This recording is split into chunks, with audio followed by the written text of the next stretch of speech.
રિયાના લગ્ન એની મરજી વિરુદ્ધ એક સીધા સાધા છોકરા વિનય સાથે થયા, જેના ઘરમાં તેની મા સિવાય બીજું કોઈ ન હતું. દહેજમાં છોકરાને રિયાના પપ્પા તરફથી ઘણું બધું મળ્યું હતું, પરંતુ રિયા એક બીજા છોકરાને પ્રેમ કરતી હતી. લગ્ન પત્યા એટલે રિયા સાસરે આવી. રિયાનું મન તો નહોતું લાગતું, એટલે એની ઈચ્છા હતી કે કોઈ પણ કારણે તેના પતિ સાથે ઝઘડો કરે, જેથી ત્યાંથી પાછી પોતાના ઘરે ચાલી જાય. હતી તો દુલ્હન, પણ ઘરના કોઈ જ કામ કરવાના ન હતા. બસ આખો દિવસ ઓનલાઈન રહેવાનું અને એના જૂના બોયફ્રેન્ડ સાથે વાતો કર્યા કરવાની. પરંતુ આ બાજુ વિનયની માં કોઈ પણ જાતની શિકાયત કર્યા વગર આ બધું સહન કરી લેતી. રસોઈ અને ઘરના કામ સાથે કરી લેતી અને તેમ છતાં હોઠ ઉપર મુસ્કાન રાખતી હતી. વિનય એક નાનકડી કંપનીમાં નોકરી કરતો, ખૂબ જ ઈમાનદાર અને નેકદિલ ઇન્સાન હતો. વિનય ખૂબ શાંત સ્વભાવનો હતો અને એટલો ભોળો કે જમવાના સમયે પત્નીએ સામેથી પૂછી લેતો કે તું ક્યાં જમીશ, અહીંયા કે અમારી સાથે કે પછી તારા રૂમમાં. ઝઘડો થાય એવો કોઈ જ મોકો રિયાને આપતો ન હતો. રાત્રે સૂતા પહેલા વિનયની ડાયરી લખવાની આદત હતી. રિયાની પાસે એક સ્કૂટી હતી. રોજ વિનયના ઓફિસ ગયા પછી નીકળી જતી ફરવા અને સાંજે વિનયના આવતા પહેલા પાછી ઘરે આવી જતી.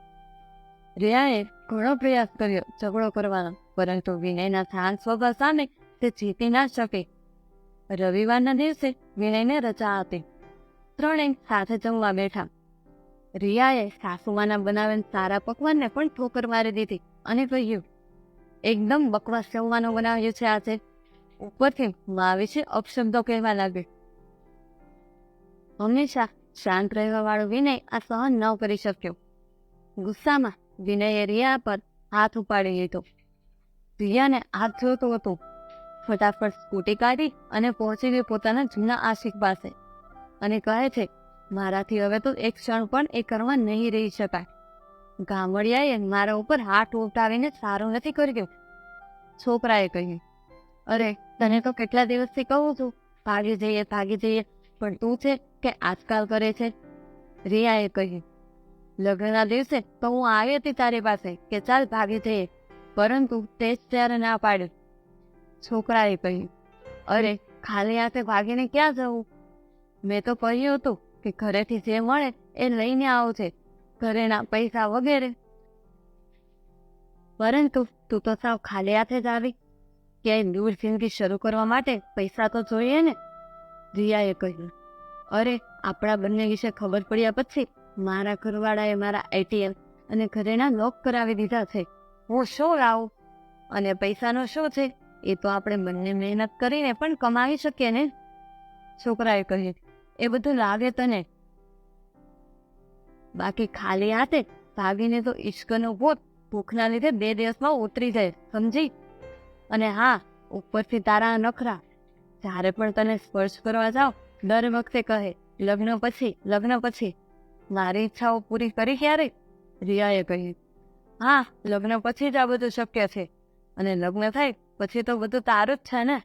મેં ભલે લગ્ન કરી લીધા, પરંતુ હું આજે પણ કુંવારી જ છું, કારણ કે મેં મનમાં ને મનમાં તને જ પતિ માન્યો છે.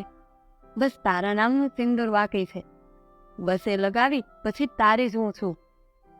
છોકરાએ કહ્યું, ઠીક છે, હું તૈયાર છું, પરંતુ હવે તો તારે તારા પતિના ઘરેથી ભાગવાનું છે. ત્યાંથી કંઈક રૂપિયા પૈસા લેતી આવજે, ખાલી હાથે નહીં આવતી. હું ફક્ત તને જ પ્રેમ કરું છું, પરંતુ હમણાં શું છે, બિઝનેસમાં ઘણા પૈસા રોકાઈ ગયા છે, નહીતર તો હું જ બધું સેટ કરી આપત. રિયાએ કહ્યું, એક ગામડિયા પાસે ક્યાંથી રૂપિયા હોય? આ તો મારા પપ્પાએ એને દહેજમાં 3 લાખ આપ્યા છે અને કેટલાક ઘરેણા છે. એ લઈને આવતી રહીશ. તું સારા રીતે તૈયાર રહે છે. હું યોગ્ય મોકો મળશે એટલે આવી જઈશ. સાંજે 8 વાગે છોકરાનો મેસેજ આવ્યો. ક્યારે આવે છે? રિયાએ કહ્યું, હજુ ઘરમાં કોઈ સૂતું નથી. 10 વાગ્યા આસપાસ હું નીકળીશ. છોકરાએ કહ્યું, ઓકે, જલ્દી આવજે. હું હોટલની બહાર ઊભો છું. લગભગ 10 વાગે બધા સૂઈ ગયા હતા. પત્નીએ છુપાઈને કબાટ ખોલ્યો. કબાટ ખોલતાની સાથે જ એને આશ્ચર્ય થયું. રિયાના બેંકની પાસબુક અને એટીએમ કબાટમાં જ હતા. ખોલીને જોયું તો રિયાના પપ્પાએ આપેલા 3 લાખ રૂપિયા પણ રિયાના એકાઉન્ટમાં જ જમા હતા અને એના તમામ ઘરેણા વ્યવસ્થિત રીતે મૂકેલા હતા.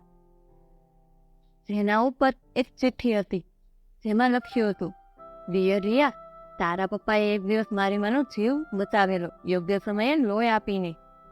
હું મારી માને ખૂબ જ પ્રેમ કરું છું, એટલે મેં તારા પપ્પાને ઝૂકી ઝૂકીને કહ્યું કે હું તમારો આ અહેસાન જિંદગીભર ક્યારેય નહીં ભૂલું. કેટલાક દિવસ પછી તારા પપ્પા અમારા ઘરે આવ્યા, તારા અને મારા સંબંધ વિશે વાત કરવા, અને સાથે સાથે એમણે તારા વિશે બધી જ વાત કરી. એમણે કહ્યું કે રિયા એક છોકરાને પસંદ કરે છે અને એઝ અ ફાધર મારી દીકરીની ખુશીમાં મારી ખુશી છે, એટલે મેં એક છોકરા વિશે પૂછપરછ કરાવી. આખરે તું તારા પપ્પાની પ્રિન્સેસ છો અને દરેક મા બાપ પોતાની દીકરી માટે યોગ્ય વર શોધે છે. પરંતુ પપ્પાને જાણવા મળ્યું કે જે છોકરાને તું પ્રેમ કરે છે તે અસલમાં એક ધોકેબાજ છે. કેટલી છોકરીઓ ફેરવી ચૂક્યો છે, એમની સાથે અયાશી કરે અને એમના રૂપિયા પૈસા ઘરેણા લૂંટી લે છે અને પછી રફુચક્કર થઈ જાય છે. રિયા, કદાચ તને આ વાત ગળે ના ઉતરે એટલે તારા પપ્પાએ એને ખોજેલા સબૂત પણ આપ્યા છે. ઘરેણાનું બોક્સ ખોલશે જેમાં તે છોકરા વિશેની તમામ કરતૂતોનો સબૂત છે.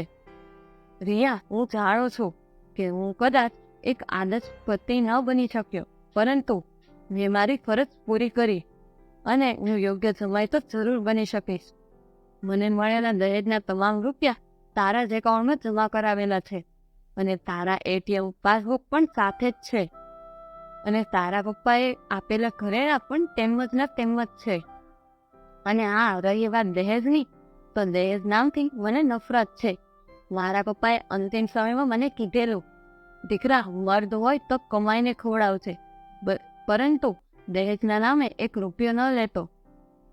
હું તો તને ખૂબ જ પ્રેમ કરું છું રિયા, અને હું હંમેશા તને આ છોકરાની માયાજાળમાંથી છોડાવવાનો જ પ્રયત્ન કરતો હતો, અને એટલે જ હું તારા કોઈ પણ ઝઘડાનો જવાબ નહોતો આપતો.